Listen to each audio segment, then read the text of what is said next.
RCM में आई हूँ। ज़्यादा करके सीखने की ही कोशिश करती हूँ और ज़्यादातर अपने हस्बैंड को भी साथ देती हूँ। ये कहाँ वो जैसे बढ़ रहे हैं, मैं उनको बोलती हूँ कि आप आगे बढ़ो, मैं आपके साथ हूँ और हमेशा उनके पीछे मैं रहना ज़्यादा पसंद करती हूँ, क्योंकि पति की उन्नति में ही पत्नी की भलाई होती है और खुशी होती है। तो मैं ज़्यादा नहीं बोलूँगी, समय का भी मर्यादा है। जय आरसीएम। आपको बुलाना है प्रिय रंजन जी को। जी।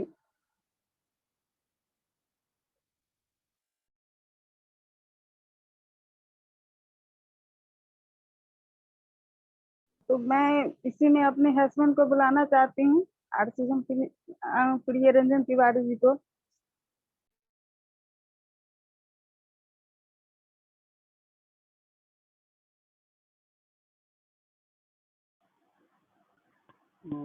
Thank you.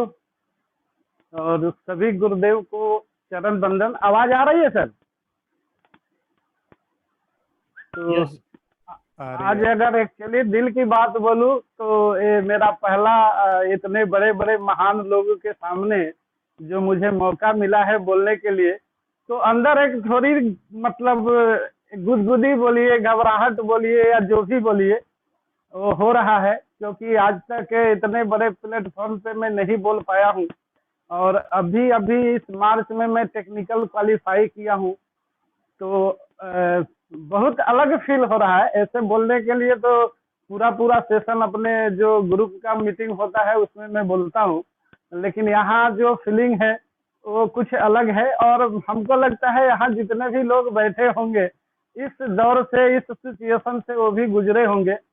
और मैं सभी गुरुदेव को चरण वंदन करना चाहूंगा, जितने भी जिनसे भी मैं सीखा हूँ। तो कहावत है कि अगर किसी से एक वर्ड भी आप सीखते हो तो वो हमारे गुरु ही कहलाते हैं। और मैं आप सभी का चरण वंदन करते हुए कोटि कोटि नमन करना चाहता हूँ कि आप लोग मेरे मार्गदर्शक बने हैं। और हम जो भी आज यहाँ है वो सब आप ही लोगों के बदौलत है। क्योंकि अगर मैं अपने जर्नी को देखता हूँ, जैसे कि यहाँ एक परिचय देना होता है, तो मेरा नाम प्रिय रंजन तिवारी है और मैं मूल रूप से बिहार के शिवहर डिस्ट्रिक्ट के पिपराही बाजार, एक ग्राम है, अच्छा खासा है, ना ही इतना हाई फाई है और ना ही इतना लो है, वहां से बिलोंग करता हूँ। और हमारी जो फैमिली बैकग्राउंड जो अगर बोलेंगे तो मैं किसान फैमिली से आता हूँ। और शुरू में जब मैं होश संभाला तब से ही अपने पिताजी को बहुत मेहनत करते हुए देखा। यानी यहाँ तक मैं बोल सकता हूँ कि मैं अब जब से होश संभाला अपने पिताजी को कभी सोते हुए नहीं देखा। यानी जब हम पढ़ते थे तो एक बचपन में होता है कि पिताजी के डर से पढ़ते थे। और जब वो अपना पूरा काम निपटा के, एक दुकान हुआ करता था जहाँ पे अच्छे अच्छे लोग आके शाम को बैठते थे, तो वहां चले जाते थे, तो हम लोग खाना खाते थे और हम लोग खाना खा के सो जाते थे। उसके बाद वो आते थे, उसके बाद भी वो बैल और भैंस, जब किसान है तो ये सब पालते थे, तो उनका देख रेख करके वो कब सोते थे पता नहीं। बचपन में हम एक कोशिश करते थे कि हम पिताजी का हेल्प करें, सुबह उठ के उनके जो बैल भैंस का जो कार्य होता है, जैसे उसको खिलाना पिलाना और उसके जो ये होते हैं उसको साफ करना, तो हम सोचते थे कि पिताजी से पहले मैं उठ जाऊं और वो काम को कर दूं कि पिताजी को हम हेल्प कर सकूं। लेकिन बच्चे थे, जब तक उठते थे तब तक मालूम पड़ता था कि पिताजी सब काम को फिनिश कर दिए।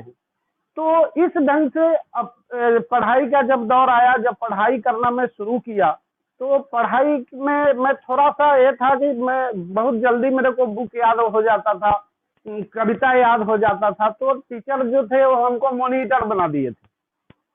और प्राइमरी स्कूल थी, 5वीं तक की स्कूल थी, तो वो नहीं रहने पे वो बोलते थे कि तुम बच्चे को पढ़ाओ।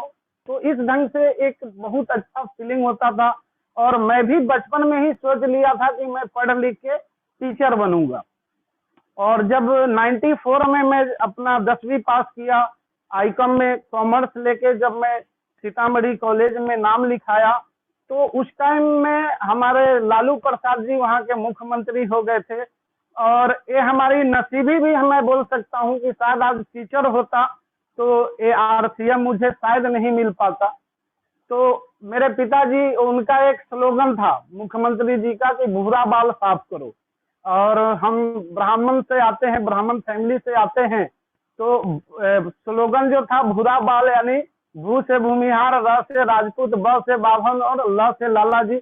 उनका सिंपल मेथड था कि जो बड़े लोग हैं उनको नीचे करो और नीचे के लोगों को ऊपर करो। वो बड़े बड़े जो ये होता था, मीटिंग उनकी जो होती थी, उसमें वो गंजी निकाल के पहले कुर्ता पहन लेते थे और ऊपर से गंजी पहन लेते थे कि बहुत दिन तक बड़े लोग ऊपर रहे, अब छोटे लोग ऊपर आओ। तो कहीं ना कहीं मेरे पिताजी को एक मेंटेलिटी बनी कि अगर पढ़ोगे भी तो तुमको कोई सर्विस लगेगी ही नहीं, तो इतना ज्यादा पढ़ने की जरूरत नहीं है। मेरी जो कैपेसिटी थी उस ढंग से मैं पढ़ा दिया। फिर भी मैं कॉलेज में नाम लिखाया, बहुत कोशिश की, वहां भी एक ट्यूशन पकड़ा, एक स्कूल को पकड़ा। लेकिन मैं देखा कि जब गांव आता था तो पिताजी बोलते थे पहले खेती का गेहूं कट जाएगा तो जाना, फिर बोलते थे बैल बिक जाता है तो जाना। यानी हम इस बात को बिल्कुल समझ लिए कि पिताजी हमको पढ़ाने के मूड में नहीं है। तो उसके बाद में एक ही दिमाग में आया कि ये मेहनत का काम, खेती तो हमसे होगा नहीं। तो इस हिसाब से हमने वहां पे अपना बिजनेस के लिए मैं बोला कि अब मैं बाहर जाऊंगा, और सीधा मैं बाहर चला आया। बाहर आने के बाद में यहाँ आने के बाद भी मेरे को आते ही एक जॉब मिल रहा था। लेकिन मेरा एक सोच था, शुरू से ही मेरी एक सोच थी कि मैं बिजनेस करूं, और इसके ही वजह से मैं यहाँ भी लगभग 12 महीना टाइम बर्बाद करके मुंबई में बिना एक पैसा लिए हुए मैं जींस का कटिंग सीखा। और कटिंग सीखने के बाद जब कमाने का मौका आया तो अटल बिहारी वाजपेयी जी उस टाइम में यहाँ के प्रधानमंत्री थे, और बैट पहली बार इंडिया में लागू हुआ था। और उसके वजह से कपड़े में बहुत बड़ा ये हो गया, हड़ताल हो गई, यानी कोई भी कंपनी ही चालू नहीं रही। और कंपनी चालू नहीं होने के वजह से हमको उसमें भी कोई सफलता हासिल नहीं हुई। और थक हार के मैं मुंबई में जॉब किया, और जॉब करने गया तो वो डायरेक्ट होलसेलर का दुकान था, जो मार्केट में बहुत सारे लोगों को मतलब सामान सप्लाई करते थे।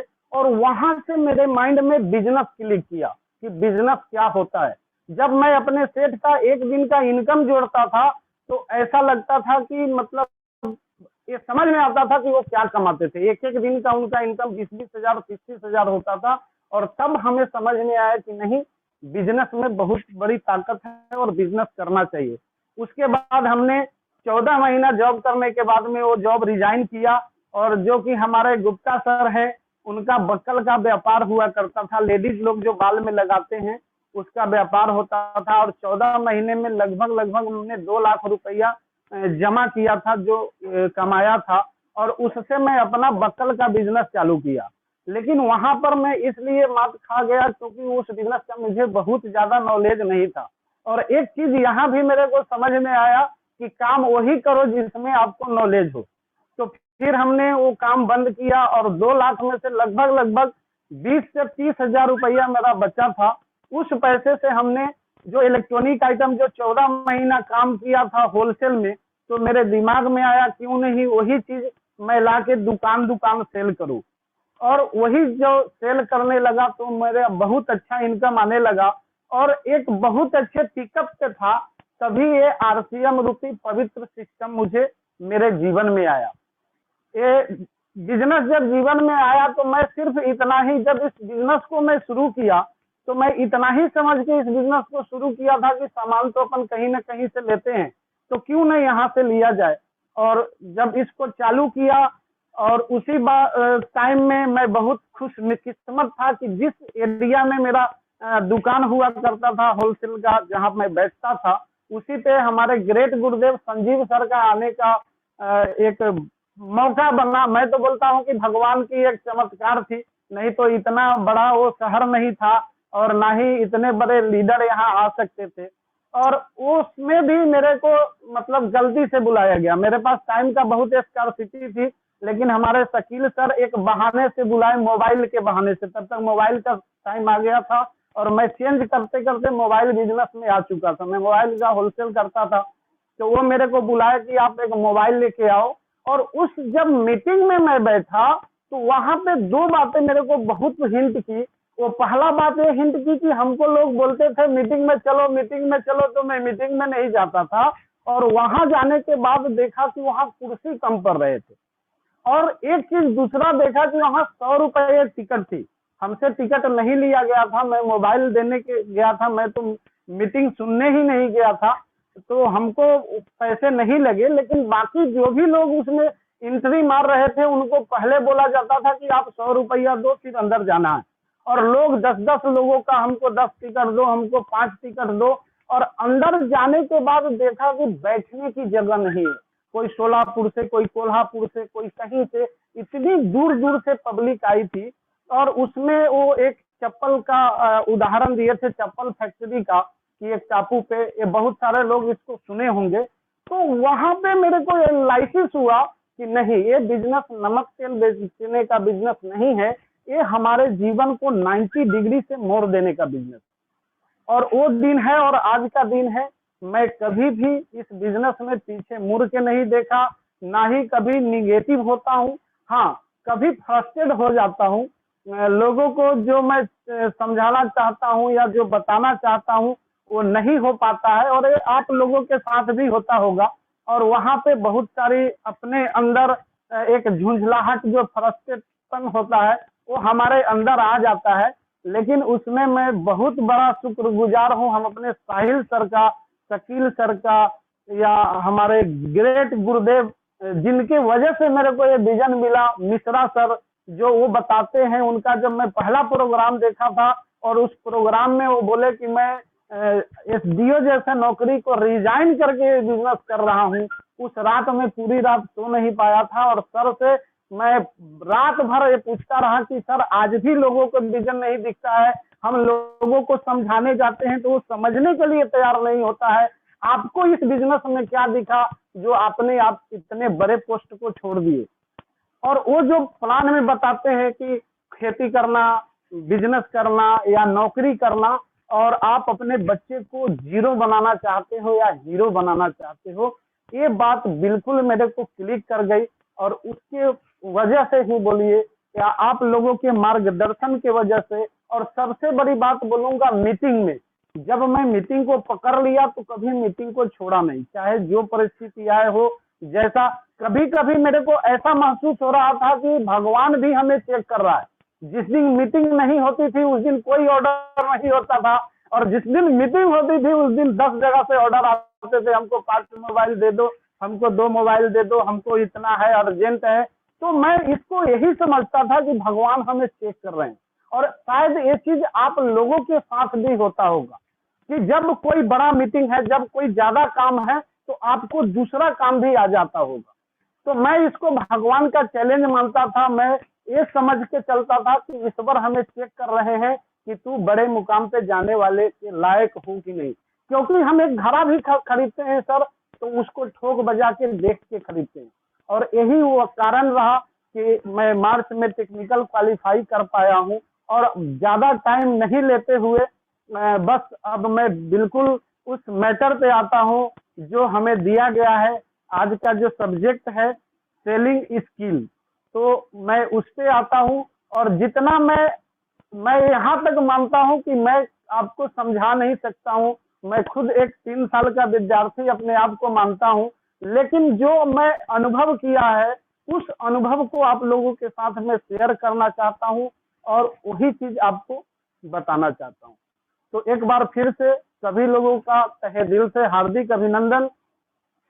और हमारा जो टॉपिक है उस टॉपिक का नाम है sell, how to sell in direct selling.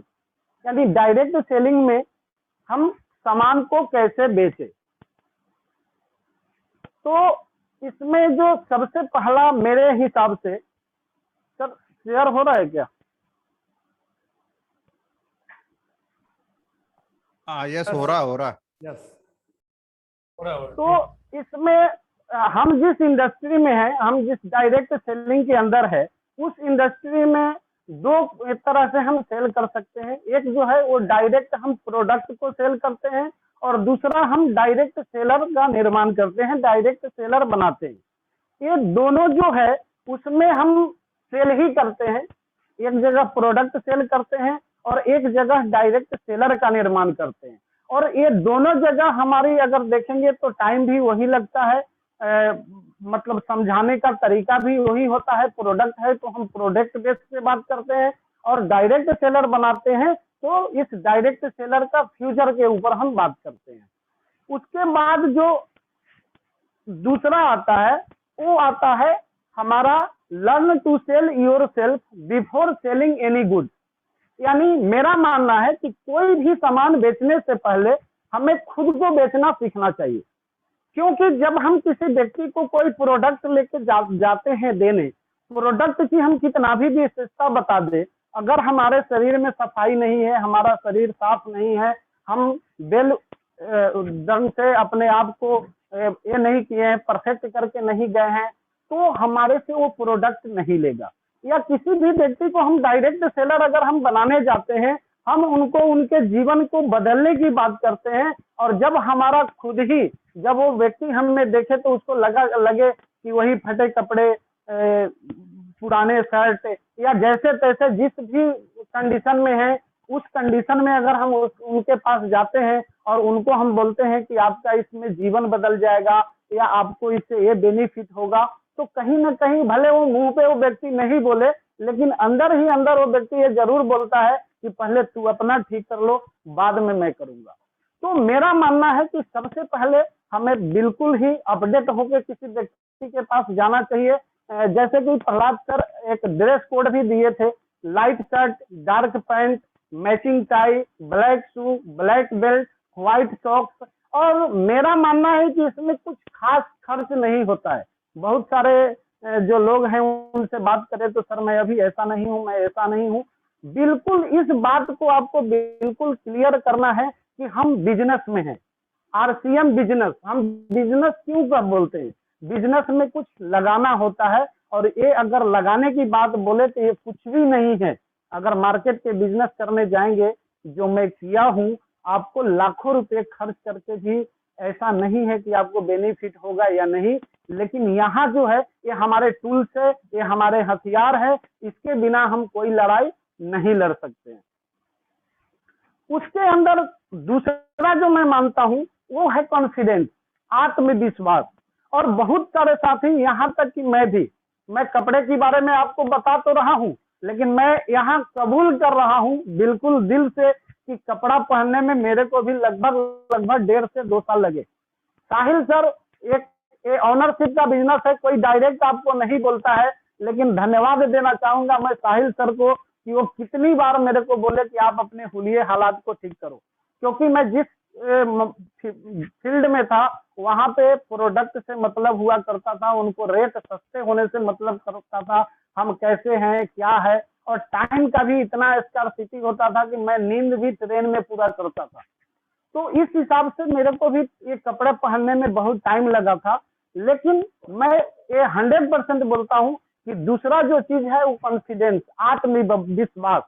आपके अंदर कभी भी जब आप किसी व्यक्ति को प्रोडक्ट देने जाते हैं तो हमको अपने अंदर ये भाव नहीं होना चाहिए कि ये व्यक्ति प्रोडक्ट ले लेगा तो मैं इससे इनकम कर लूंगा, बल्कि हमारे अंदर एक कॉन्फिडेंस होना चाहिए कि मैं ये प्रोडक्ट जो उनको देने जा रहा हूँ उनसे उनके परिवार के, उनका खुद का सेहत का भला होगा। या जो बिजनेस में उनको देने जा रहा हूँ, ये बिजनेस जब वो करेंगे तो उनके परिवार का, उनके बच्चे के भविष्य का भला होगा। और जब इस मेंटेलिटी से हम किसी के पास जाते हैं, जब हम इस भावना के पास किसी के पास जाते हैं, तो हमारे अंदर जो आत्मविश्वास होता है वो बहुत ही बेहतरीन होता है, और उसका रिजल्ट जो है वो 100% आता है। उसके बाद जो तीसरा मैं मानता हूं वो है unique selling point. Unique selling point का मतलब होता है कि जिस भी प्रोडक्ट या जो भी हम प्रोफेशन में हैं, उस प्रोफेशन का जो यूनिक पॉइंट है, उस पॉइंट को हमको पकड़ना चाहिए। जैसा कि सेलिंग है तो हमें यूनिक सेलिंग पॉइंट को पकड़ना चाहिए। यूनिक, अगर सेल की हम बात करें सर, इसको हम छोटा नहीं समझ सकते हैं। ये एक ऐसा फील्ड है जिससे हम बड़े बड़े डॉक्टर, इंजीनियर जो इनकम पाते हैं उसको भी करेक्ट कर सकते हैं, उनसे भी आगे जा सकते हैं। यहाँ तक कि हम फिल्म स्टार लोगों के इनकम के बराबर में हम जा सकते हैं। जैसा कि अभी ये पंकज टिटोरिया जी को हम लोग सुने हैं, वो बताते हैं कि वहां पे क्या क्या तकलीफें हैं और यहाँ पे क्या क्या फायदा है। तो बिल्कुल सेलिंग जो पॉइंट है, इसको हम बिल्कुल हल्के में नहीं ले, और जितना हम इसके ऊपर बेहतरीन काम करेंगे, हमारा रिजल्ट उतना ही बेहतरीन होगा।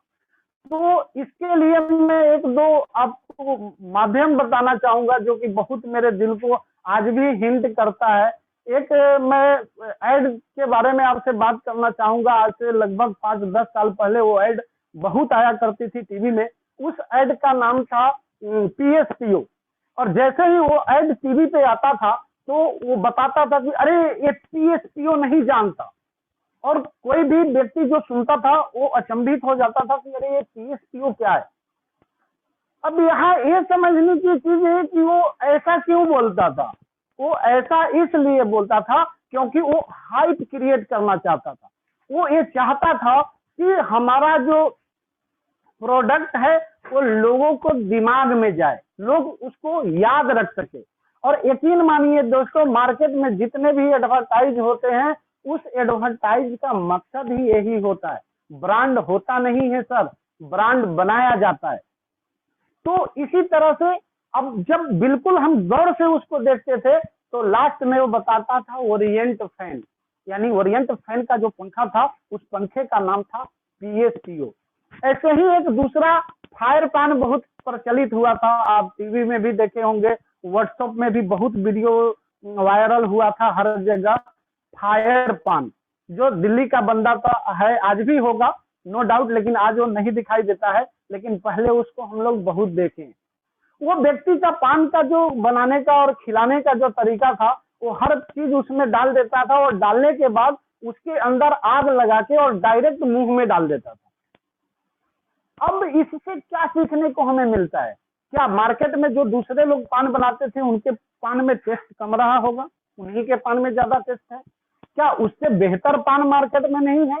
नहीं, उन्होंने एक सेल करने का जरिया इजाद किया। वो लोगों के माइंड में ऐसा पान कहीं दूसरी जगह मिलता नहीं था, इस चीज को उन्होंने इजाद किया और इस हिसाब से वो अपने प्रोडक्ट को पूरे इंडिया में फेमस करने का एक जरिया इजाद किया। तो आज मैं यहाँ पे भी ये बातें बता सकता हूँ। हालांकि हमारे पास जितने भी सारे प्रोडक्ट है हमारे कंपनी में, हर प्रोडक्ट नायाब है। आप उसको जब महसूस करेंगे, जब उसको अपने अंदर यूज करके इस्तेमाल करके जब महसूस करेंगे, तो वाकई हमारे किसी भी प्रोडक्ट का मार्केट में किसी भी प्रोडक्ट से तुलना नहीं है। लेकिन मैं कुछ प्रोडक्ट का नाम इसलिए ले रहा हूं ताकि उससे मैं अपने बात को रिलेट कर पाऊं। तो इसमें मैं सबसे छोटा और सबसे बेहतरीन प्रोडक्ट हमें लगता है, वो लगता है जीरा बिस्किट, जो 9 रुपये का हमारा जीरा बिस्किट है। अब आप बोलेंगे कि इस बिस्किट में खासियत क्या है? बहुत बड़ा यूनिक पॉइंट है हमारे जीरा बिस्किट में। मार्केट में आपको बहुत वैरायटी के जीरा बिस्किट मिल जाएंगे, वो मैदा का होगा, आटे का नहीं होगा। मैं ये भी मान लेता हूं कि आटे का होगा, लेकिन वो राइस ब्रान ऑयल से नहीं बना होगा। और जब ये प्रोडक्ट हम किसी को खिलाते हैं तो उनका तुरंत रिएक्शन आ जाता है, क्योंकि वो खाते हैं, उनका स्वाद उनको पता चलता है और वो डायरेक्ट बोलते हैं यस वाकई बहुत अच्छा है। ऐसे ही हमारा फाइबर बिस्किट है, उसको आप खिलाइए, लोगों को जेहन में एक अलग ही स्वाद का अनुभव होता है। वैसे ही हमारा सोन पापड़ी है। आज अगर सोन पापड़ी का मार्केट हम देखेंगे तो इतना बड़ी बड़ी कंपनी है, इतनी बेहतरीन कंपनी है जो अपना सोन पापड़ी बनाती है, लेकिन जब हमारे सोन पापड़ी से उनकी तुलना करेंगे तो उनका जो सोन पापड़ी है हमारे सोन पापड़ी के मामले में कहीं नहीं ठहरता है। और ये जो है ये बिल्कुल ऐसा प्रोडक्ट है कि आप सामने वाले को सर्व किए और सामने ही हमको रिजल्ट आ गया। ऐसे हमारे बहुत सारे प्रोडक्ट है। एक और प्रोडक्ट का नाम लूंगा जिसके बिना शायद हमारे किसी भी प्रोडक्ट की ये नहीं हो सकती है, वो है हमारा राइस ब्रान ऑयल। दोस्तों ऐसा नहीं है कि मार्केट में राइस ब्रान ऑयल नहीं है, बहुत सारी कंपनियां हैं जो राइस ब्रान ऑयल बनाती है, लेकिन जब उसके इंग्रेडिएंट को आप पढ़ोगे, जब अपने से मार्केट के तेलों की, राइस ब्रान तेल की जब तुलना आप करेंगे तो मालूम पड़ेगा कि मार्केट में 750 mg ओरिजिनल से लेके 1000 ओरिजिनल तक आते आते सारी जो मार्केट की तेल है वो लगभग खत्म हो जाती है। लेकिन अपने तेल को आप देखेंगे तो ये 1400 ओरिजिनल है और यही हमारे प्रोडक्ट को मार्केट के प्रोडक्ट से अलग बनाता है, इसे यूनिक बनाता है। और हम जब कभी भी कहीं भी जाते हैं तो सबसे पहले अपने यूनिक प्रोडक्ट पे ध्यान देना चाहिए, जो फटाफट रिजल्ट होता क्या है कि कुछ प्रोडक्ट हमारे हैं नो डाउट बहुत बेहतरीन है, कोई प्रोडक्ट का किसी के पास काट नहीं है, लेकिन उसके रिजल्ट में टाइम लगते हैं, वो 1 दिन 2 दिन 4 दिन में नहीं होते हैं। तो शुरू में हमें ऐसे प्रोडक्ट पे ध्यान देना चाहिए, जैसे हमारी भुजिया है, नमकीने है, तमाम तरह के, एक गुड सिप है जो आप किसी को पिलाइए तो उसके चमत्कार तो अलग है, लेकिन जैसे ही वो व्यक्ति अपने मुंह के अंदर डालता है वो समझ ही नहीं पाता है कि ये व्यक्ति हमको क्या, कौन सा लिक्विड दिया, क्या पीने के लिए दिया। आप सामने वाले को देख के इस चीज का अनुभव बिल्कुल ले सकते हैं। ऐसा ही गुड डॉट हमारा है, भेज बाइट। आप भेज बाइट किसी को खिलाइए, अगर वो व्यक्ति पहले कभी नहीं खाया है तो बिल्कुल वो आश्चर्यचकित रह जाता है कि ये क्या है। बहुत सारे लोग तो उसको नॉनवेज, और जो नॉनवेज नहीं है उनको तो देना ही नहीं चाहिए शुरू में, पहले उनको प्रिपेयर बिल्कुल तैयार करके बाद में देना चाहिए, नहीं तो बिल्कुल गुस्सा हो जाते हैं कि तू मेरे को क्या खिला दिया। यानी हमारे पास एक से एक यूनिक प्रोडक्ट है और उस प्रोडक्ट पे हमें पहले फोकस करना चाहिए। उस व्यक्ति का हम जब ये सब प्रोडक्ट हम उनको देंगे तब उनको हमारी बातों पर भरोसा आएगा और उसके बाद हम जो भी बोलेंगे उस पर वो विश्वास करेंगे। उसके बाद जो पॉइंट आता है वो आता है बी ए गुड लिसनर। हमें एक अच्छा श्रोता बनना चाहिए। ऐसा हम देखते हैं कि मार्केट में जाते हैं और जाते ही बस फटाफट ये मेरा कंपनी ये है, ऐसा है, इतने साल से है, ऐसा है, वैसा है, तमाम तरह की बातें हम चालू कर देते हैं। हम किसी को प्रोडक्ट देने जाते हैं तो हम अपनी प्रोडक्ट क्या खासियत है, ये प्रोडक्ट ऐसा है, वैसा है, ये कर देगा, आपको ये बेनिफिट कर देगा, ऐसा कर देगा, हम ये सब करते चले जाते हैं, लेकिन हम सुनते नहीं है। इसको मैं एक डॉक्टर के माध्यम से आपको समझाना चाहता हूँ कि आप सपोज कीजिए कि आपके पेट में दर्द है और आप किसी डॉक्टर को दिखाने जाते हो, और जब डॉक्टर के पास जाते हो और आप डॉक्टर को बोलते हो कि सर मेरे पेट में दर्द है, अब वो डॉक्टर ऐसा करे, आपको सीधा बोले अरे आप लेट जाओ, अपने कंपाउंडर को बोले कि इनको बेहोश करो, इनका ऑपरेशन करना है, इनको चीरा लगाओ, आप क्या करेंगे? आप उठ के भाग जाएंगे। उस डॉक्टर के पास आप 2 मिनट भी नहीं रुकेंगे। तो डॉक्टर पहले क्या करता है? पहले वो एनालिसिस करता है, आपसे सवाल करता है कि आपने क्या खाया जो आपके पेट में दर्द हुआ है, ये दर्द आपको कितने दिन से है, ये कब कब होता है, कैसे होता है, कहाँ कहाँ दर्द होती है। जब ये सब आपसे पूछने के बाद भी वो आपको डायरेक्ट ये नहीं बोलता है कि आपको ऑपरेशन करना पड़ेगा। उसके बाद वो क्या करता है, कुछ जांच लिख के देता है कि आप ब्लड टेस्ट कराओ, आप एक्सरे कराओ, आप सोनोग्राफी कराओ, और जब वहां से वो रिपोर्ट आता है उसको वो देखता है, और देखने के बाद भी आपको वो डायरेक्ट नहीं बोलता है कि आप ऑपरेशन कराओ। वो ये बोलता है कि आपके पास ये प्रॉब्लम है, एक प्रॉब्लम की वजह से आपको ये हो रहा है, और आपको अगर ज्यादा टाइम में करना है तो ये दवा खा के आप ठीक हो सकते हैं, और आपको कम टाइम में अगर बेहतर रिजल्ट चाहिए तो आप ऑपरेशन कर सकते हैं।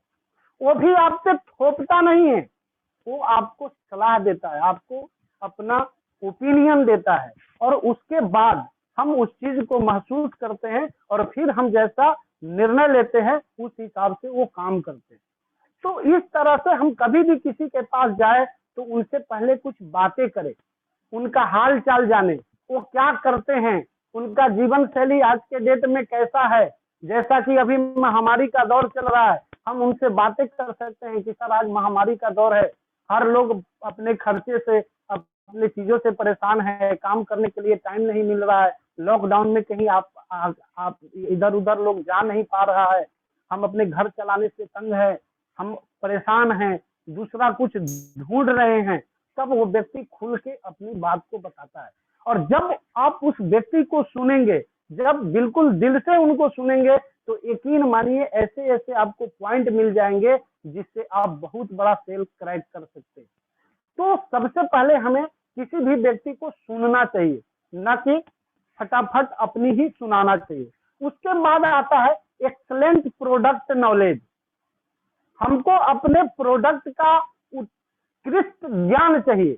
हम जो भी चीज, अगर हम किसी को डायरेक्ट सेलर बनाना चाहते हैं, किसी के पास डायरेक्ट सेलर बनाने के लिए जाते हैं, तो हमें पूरी प्लान का बेहतर नॉलेज होना चाहिए। हम उसको प्रिपेयर तरीके से प्लान को दिखाए, ये हमारे अंदर होना चाहिए। अगर हम किसी को प्रोडक्ट देने जाते हैं, तो रेट और वेट क्वालिटी, किसी भी प्रोडक्ट की खासियत का हमें आकलन करना है, तो इस 3 चीजों से हम उसकी आकलन कर सकते हैं, रेट, वेट और क्वालिटी से। तो हमारा जो प्रोडक्ट है उसका रेट क्या है, उसका वेट क्या है और उसकी क्वालिटी क्या है। मार्केट में जो प्रोडक्ट है जिससे हम अपने प्रोडक्ट की तुलना करेंगे, उसका रेट क्या है, उसका वेट क्या है और उसकी क्वालिटी क्या है। जब इस सब चीजों को हम बेहतरीन ढंग से रखते हैं, तो 100% जो है हमारा वो प्रोडक्ट सेल होता है, या हम जिस मकसद से वहां जाते हैं वो मकसद कामयाब होता है। तो सबसे पहले हमें एक्सलेंट प्रोडक्ट नॉलेज होना चाहिए। जिस भी फील्ड में हम हैं, जो भी हम काम करने जा रहे हैं, उसका बेहतरीन नॉलेज हमारे पास होना ही चाहिए। उसके बाद आता है डोंट गिव अप, हार मत मानो। और यहां मैं एक चीज बोलना चाहूंगा कि 90% लोग यही हार मान जाते हैं। कोई भी चीज जब हम मार्केट में लेके जाते हैं, कोई भी चीज हम नया जब चालू करते हैं, तो बहुत एक्साइटेड होते हैं करने के लिए। कोई भी, मैं तो यहां तक बोलता हूं कि कोई भी व्यक्ति डायरेक्ट सेलिंग जॉब को ज्वाइन करता है, डायरेक्ट सेलिंग सिस्टम को ज्वाइन करता हो, तो जरूर वो करने के लिए ज्वाइन करता है। उसका जो मकसद होता है वो यही होता है। जब हम लोग उनके पास जाते हैं, अपनी बातों को बताते हैं, उनको ये बताते हैं कि इसमें ऐसे ऐसे लोग कामयाब हो गए, इसमें इतने इनकम लेते हैं, तो 100% कहीं ना कहीं उनके मन में एक चिंगारी उठती है कि मैं भी ऐसा कर सकता हूँ, करूंगा।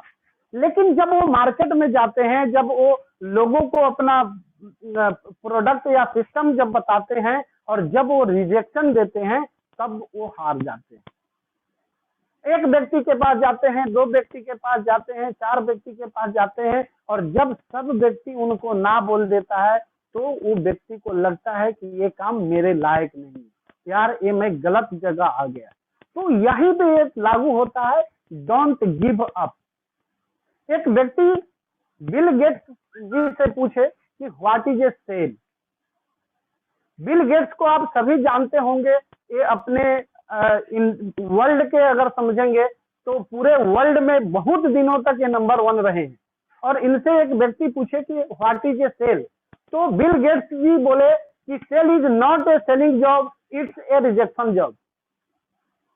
उनका कहने का मतलब क्या है कि इस फील्ड में जब हम आते हैं, तो बिल्कुल हमें इस मतलब इतना प्रिपेयर हो जाना चाहिए। इसके लिए तो मैं यहां तक बोलूंगा कि एक अपना जो मेथड है लॉ ऑफ एवरेज, उस लॉ ऑफ एवरेज को अपने माइंड में हमें बिठा के रख लेना चाहिए कि जब हम 10 व्यक्ति के पास जाते हैं, तो एक व्यक्ति हाँ बोलेगा और 9 ना बोलेगा। वो चाहे हम प्रोडक्ट सेल करने जाए या चाहे हम डायरेक्ट सेलर का ज्वाइनिंग कराने जाए, अपने को 9 ना के बाद एक हाँ मिलेगा। यानी अगर हमें 100 लोगों की ज्वाइनिंग करना है, तो हमें 1000 लोगों के पास जाना पड़ेगा। इसमें एक जो बुक है वो बहुत मतलब अपने को हेल्प कर सकता है, और उस बुक का नाम है सवाल ही जवाब है। जब इस बुक को आप पढ़ेंगे, तो आपको इसका पूरा मतलब जो राइटर क्या कहना चाहता है और एक किस सिस्टम पे आधारित है हमारा डायरेक्ट सेल सिस्टम, ये बिल्कुल क्लियर हो जाता है। और उसके बाद हम गिव अप नहीं कर पाते हैं, हम हार नहीं मान पाते। हम बिल्कुल ऐसा समझ के जाते हैं कि बस ये हमारे अपने हैं, हमारे सगे वाले हैं, हम बताएंगे और ये ले लेगा। लेकिन वहां जाने के बाद बिल्कुल उल्टा होता है, वो हमें ना बोल देते हैं। लेकिन गिव अप का मतलब यहाँ पे ये भी है कि वो व्यक्ति जब हमें ना बोलता है, तो हम उसको दिल पे ले लेते हैं। हम बहुत ही मतलब अपने आप को आत्मग्लानि महसूस करते हैं कि ये हमारा अपना था, ये हमारा बिल्कुल बहुत बेहतरीन दोस्त था, हम इसके लिए क्या क्या नहीं किए और आज हम अब इसके पास आए तो इसने ना बोल दिया। नहीं, इसको हमें दूसरी तरह से लेना चाहिए।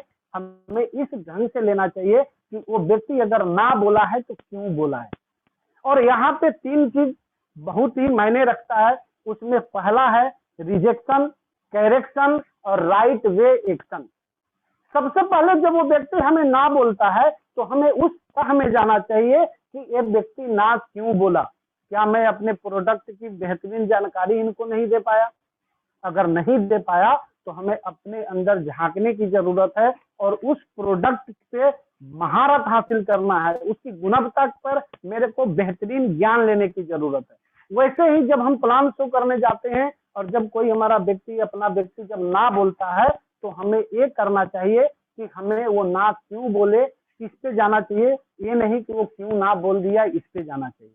हमें अगर ना बोले हैं तो हमें इस बात को मानना चाहिए कि हम अभी प्लान प्रेजेंटेशन में नए हैं, हम अभी बहुत कुछ नहीं जान पाए हैं और उस पे जब हम काम करेंगे और उसको हम अच्छा कर लेंगे, यानी रिजेक्शन करेक्शन, यानी उसका जब हम करेक्शन कर लेंगे, उसको जब हम ठीक कर लेंगे और उसके बाद जब हम जाएंगे राइट वे में एक्शन करेंगे, अच्छे से उनको दिखाएंगे तो 100% हमारा जो रिजल्ट है वो बिल्कुल बेहतरीन होगा। और हमें इसी बात पर फोकस करना चाहिए, ना कि गिव अप करना चाहिए, हार मान लेनी चाहिए।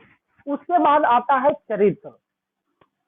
अब आपको लगेगा कि इस फील्ड में चरित्र का क्या रोल है, लेकिन मेरा जहां तक मानना है कि बहुत बेहतरीन मतलब अहम पॉइंट है। क्यों अहम पॉइंट है कि एक तो जब हम शुरू में किसी के पास जाते हैं तो वो व्यक्ति हमारा अपना होता है, वो कहीं ना कहीं से हमें जानने वाला होता है। और जब हमारा चरित्र अगर अच्छा नहीं है, हम किसी से धोखा, यहाँ चरित्र का मतलब ये नहीं है कि गलत नजर डालना, किसी को गलत नजर से देखना। यहाँ चरित्र का मतलब है अपने धंधे से, बिजनेस से, नियत से ईमानदार होना। हम अपने प्रोडक्ट को सेल करने के लिए ना जाने क्या क्या बोल के, क्या क्या समझा के, कैसे भी हमारा एक ही मकसद रहता है कि हम अपने प्रोडक्ट को बेच दें। या किसी व्यक्ति को हम डायरेक्ट सेलर बनाने जाते हैं तो कुछ भी बोल देते हैं जो नहीं बोलना चाहिए, जो हमारे से नहीं होने वाला है। यहाँ तक कि मैं बहुत आदमी को ये भी बोलता हूँ, झूठ बोलते हैं कि उनको आता है 5,000, वो बजा देते हैं 25,000। अरे इससे क्या होने वाला है सर?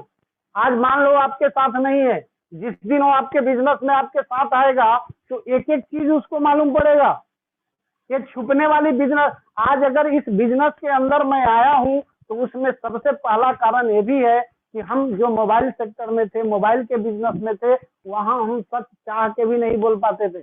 अगर किस व्यक्ति को बोलते थे बहुत अच्छा मोबाइल है, नया प्रोडक्ट लॉन्च हुआ है, वो हमारे को सस्ते में आ गया, और मैं किसी व्यक्ति को बोल दूं कि भाई ये 2,000 में आया, तो व्यक्ति क्या बोलता था, यार 2,050 में हमको दे दो ना, क्या है 50 रुपया कम कमाई है क्या? तो वहां पे हम चाह के भी झूठ मतलब सच नहीं बोल सकते थे। लेकिन इस सिस्टम में मैं धन्यवाद करना चाहता हूं, कोटि कोटि नमन करना चाहता हूं टीसी सर को कि उन्होंने एक ऐसा सिस्टम बनाए कि यहाँ अगर हम झूठ बोलते हैं तो वो चलेगा ही नहीं। हम झूठ बोलेंगे, आज भले बोल देंगे, लेकिन कल वो सामने आ ही जाएगा। हमारी इनकम क्या है वो हमारे देख के ही पता चल जाता है सर, हमारे रहन सहन से पता चल जाता है। तो यहाँ बिल्कुल अपने को कसम खा लेना है कि हम गलत नहीं बेचेंगे। अगर वो व्यक्ति हमारे प्रोडक्ट के लायक नहीं है, उनको ये प्रोडक्ट से कोई बेनिफिट नहीं होने वाला है, तो हम उनको बोल सकते हैं। एक अभी मेरे पास एक व्यक्ति आया था, मेरा पास कॉल आया था कि सर हमारे सिस्टम में पथरी का दवा है क्या कोई? मैं बोला नहीं सर, पथरी का दवा यहाँ नहीं है। अगर पथरी है तो आप या तो आयुर्वेद में किसी को मिलिए या अच्छे डॉक्टर से इसके बारे में सलाह लीजिए, उनको दिखाइए। तो कभी भी अपने धंधे से, बिजनेस से, नियत से हमें ईमानदार होना पड़ेगा, क्योंकि व्यक्ति का कर्म भी तभी प्रधान है जब उसका चरित्र महान है। तो हमें अपने चरित्र को महान बनाना पड़ेगा, हमें ईमानदार होना पड़ेगा। उसके बाद आता है रिलेशनशिप, संबंध। Focus on relationship not the sale, यानी हमें जब भी किसी के पास जाना है तो हमें रिश्ते बनाने पर ध्यान लगाना है, न कि सामान बेचने पे। If you focus on sale you will loss both. अगर आप सामान बेचने पे ध्यान लगाएंगे तो आप दोनों को खो देंगे। आप कभी भी किसी के पास जाइए तो इस भावना के साथ उनसे मिलिए कि उनका इसमें क्या बेहतरीन हो सकता है, हम उनको क्या भला कर सकते हैं, हम उनके लिए क्या अच्छा कर सकते हैं। हम इस मेंटेलिटी से ना जाए कि ये मेरे साथ भी था। आज मैं आपको बोल रहा हूँ, बहुत एनालिसिस करने के बाद बोल रहा हूँ।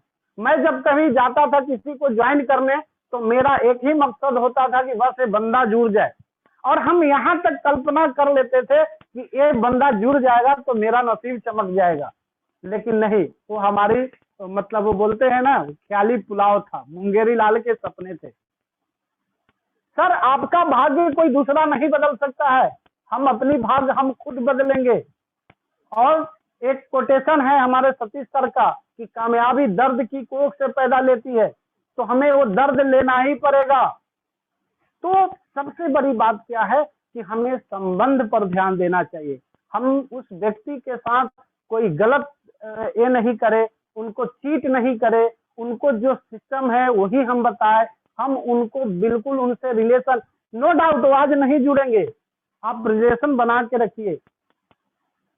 ऐसे ऐसे उदाहरण है, लोग बताते हैं। एक बार मैं इनका दिनेश चौधरी सर का मीटिंग देखा था, उस मीटिंग में वो बताए थे कि लगभग 6 साल के बाद वो व्यक्ति हमारे पास आया था, और सिर्फ फॉलोअप से जब रोड पर वो मिलते थे तो वो बोल देते और सर कैसे चल रहा है, क्या हाल है।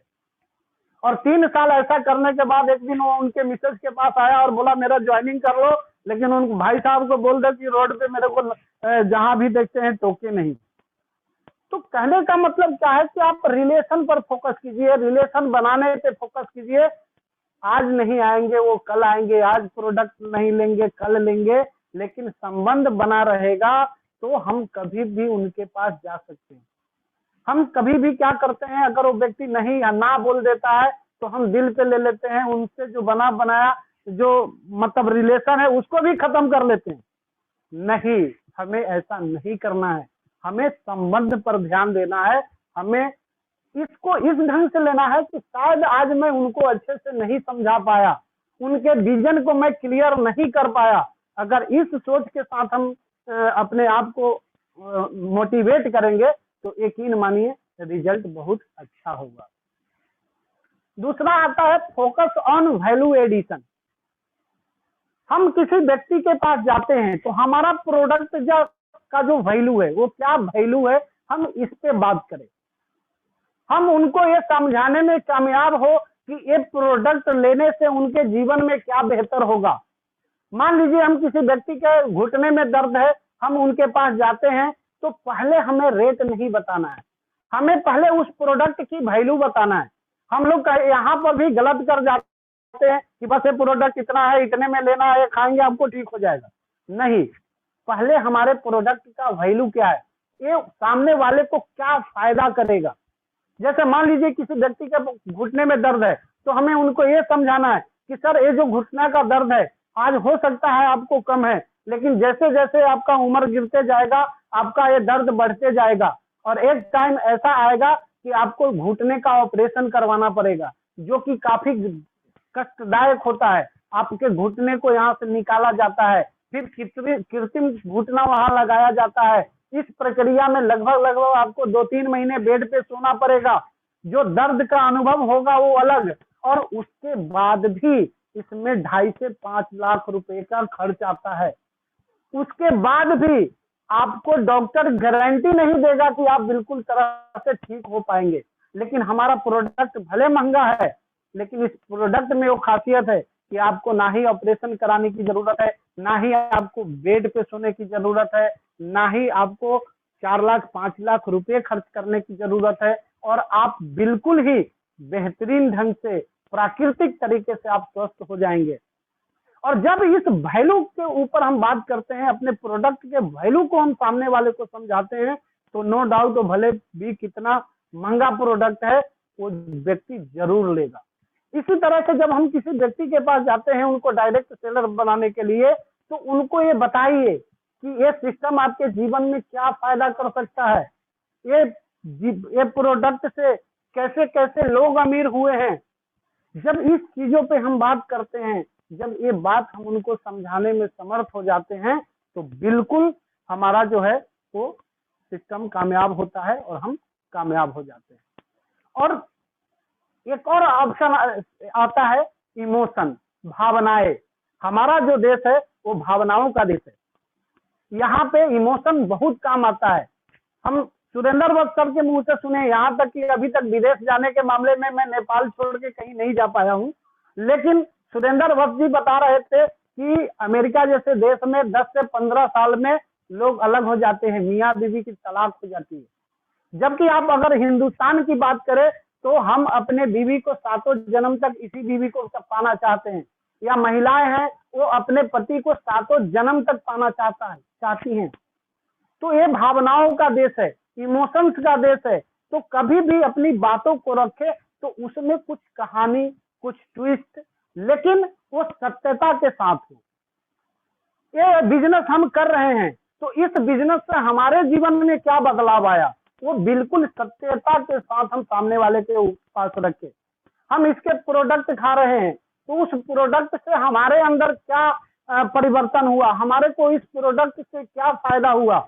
जब इसको बिल्कुल सत्यता के साथ, बिल्कुल कहानी के साथ, उसके स्टोरी को जब हम लोगों के पास इमोशंस के साथ रखते हैं तो हम उसमें भी बहुत कामयाब होते हैं। और इस ढंग से अगर हम करते हैं तो बहुत बेहतरीन होगा। और यहाँ पे जितने भी लोग हैं, नो डाउट बहुत बड़े महान हस्ती लोग हैं।